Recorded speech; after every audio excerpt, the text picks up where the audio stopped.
అయితే Delhi rows avenue కోర్టులో CBI chargesheet పై విచారణ ప్రారంభమైంది. బీఆర్ఎస్ ఎమ్మెల్సీ కవిత వర్చువల్ గా విచారణకు హాజరయ్యారు.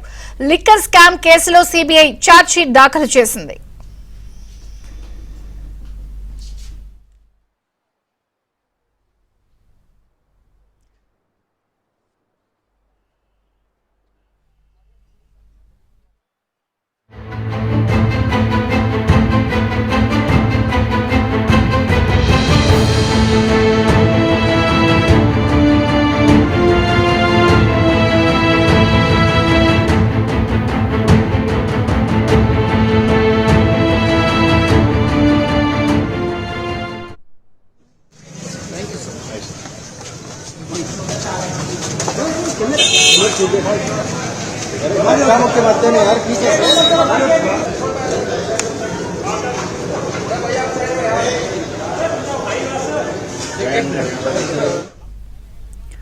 ఢిల్లీ రౌస్ అవెన్యూ కోర్టులో సిబిఐ ఛార్జ్షీట్ పై విచారణ ప్రారంభమైంది.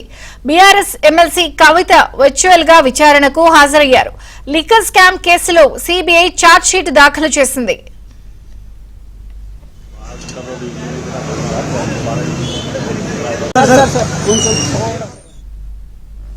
ఢిల్లీ లిక్కర్ స్కామ్ కేసులో సిబిఐ ఛార్జ్షీట్ దాఖలు చేసింది. ఢిల్లీ రౌస్ అవెన్యూ కోర్టులో వర్చువల్ గా బీఆర్ఎస్ ఎమ్మెల్సీ కవిత విచారణకు హాజరయ్యారు. పూర్తి అప్డేట్స్ ఢిల్లీ నుంచి మా ప్రతినిధి సతీష్ అందిస్తారు. సతీష్.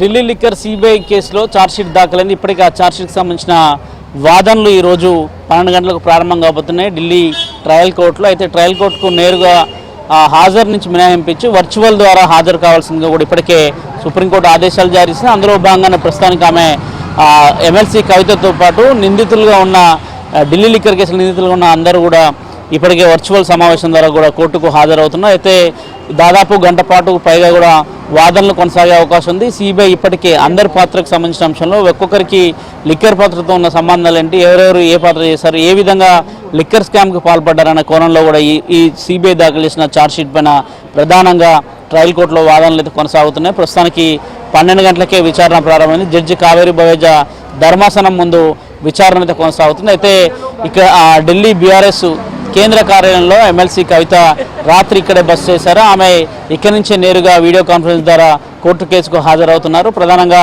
కేసుకు సంబంధించి న్యాయవాది కూడా ఇక్కడికే హాజరయ్యారు. ఆయన నుంచే కూడా మోహిత్ రావు ఉన్నారు, ఆయన కూడా ఇక్కడికే చేరుకున్నారు. అనంతరం ఇద్దరు కూడా వీడియో కాన్ఫరెన్స్ ద్వారా కోర్టులో జరగబోయే వాదనల సందర్భం కూడా హాజరవుతున్నారు. అయితే నిన్న సుప్రీంకోర్టు ఎంట్రీతోనే సుప్రీంకోర్టు బెయిల్ మంజూరు చేసింది. సుప్రీంకోర్టు బెయిల్ మంజూరు చేసింది. అనంతరం తిహార్ జైలు నుంచి కవిత విడుదలైంది. కవిత విడుదలైన వెంటనే నేరుగా బీఆర్ఎస్ కేంద్ర కార్యాలయానికి వచ్చారు. మొదట వేరే ఎంపీ ఇంట్లో బస చేస్తారనుకున్నప్పుడు కూడా పార్టీ కేంద్ర కార్యాలయంలో అన్ని సదుపాయాలు ఉండవుతుంది.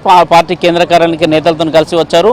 ప్రస్తుతానికి లిక్కర్ కేసుకు సంబంధించి సిబిఐ కేసులో మాత్రమే దాఖలైన ఛార్జ్షీట్లో జరుగుతున్న వాదనల నేపథ్యంలో ఆమె ఉన్నారు. అయితే మధ్యాహ్నం 2:30కు పార్టీకి సంబంధించి పార్టీ మాజీ మంత్రులుగా ఉన్న కేటీఆర్ కావచ్చు, హరీష్ రావు కావచ్చు, అదేవిధంగా పార్టీకి సంబంధించిన మాజీ మంత్రులు ముఖ్య నేతలంతా కూడా ప్రస్తుతం బీఆర్ఎస్ పార్టీ కార్యాలయంలో ఉన్నారు. వారంతా కూడా మధ్యాహ్నం కవితతో పాటు నేరుగా హైదరాబాద్ రానున్నారు. కవితకు హైదరాబాద్లో గ్రాండ్ వెల్కమ్ చెప్పారు. సుదీర్ఘంగా 5.5 నెలల తర్వాతకి తిహార్ జైలు నుంచి ఢిల్లీ లిక్కర్ కేసులో ఎమ్మెల్సీ కవిత బయటికి వచ్చిన నేపథ్యం సుప్రీంకోర్టు జోక్యంతోనే పరిణామాలు చోటు చేసుకున్నాయి. మరోవైపు ఇటీవల ఢిల్లీ హైకోర్టు చేసిన కామెంట్లను సైతం కూడా సుప్రీంకోర్టు తప్పుపట్టింది. అటు ట్రయల్ కోర్టు సంబంధించి అదేవిధంగా ఢిల్లీ హైకోర్టుకు సంబంధించి రెండు కేసులకు సంబంధించి ప్రధానంగా నిన్న సుప్రీంకోర్టులో బెయిల్ మంజూరైంది. ఎట్ ఏ టైం ఈడీ కావచ్చు, సిబిఐ కావచ్చు, ఈ 2 కేసుల్లో కూడా 10 లక్షల పూచికత్తు పైన కవితకు బెయిల్ మంజూరు చేశారు. నిన్న ట్రయల్ కోర్టులో 10 లక్షల పూచికత్తుకు సంబంధించిన 2 బాండ్స్కి సంబంధించిన అంశాన్ని కూడా ట్రయల్ కోర్టు ముందుంచారు. అదేవిధంగా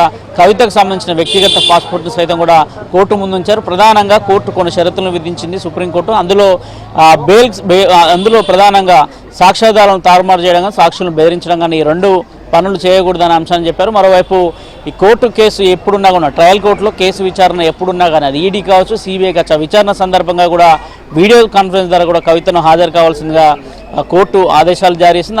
అందుకు అనుగుణంగానే ఈరోజు జరగబోతున్న సిబిఐకి సంబంధించిన ఛార్జ్షీట్లో కవిత సుప్రీంకోర్టు ఆదేశాల మేరకు వీడియో కాన్ఫరెన్స్ ద్వారా కోర్టు ముందు హాజరైంది. జడ్జి కావేరి బవేజా ధర్మాసనం ముందైతే ప్రస్తుతం వాదనలు అయితే కొనసాగుతున్నాయి. ఇక మధ్యాహ్నానికి నేరుగా ఢిల్లీ నుంచి హైదరాబాద్ బయలుదేరున్నారు విజయ చంద్రిక. ఇక బెయిల్ కి సంబంధించిన ఫార్మాలిటీస్ అన్ని కూడా ఈ విచారణ వర్చువల్ తర్వాత ఇక ఉన్నాయా, ఇంకా పూర్తయిపోయినట్టేనా?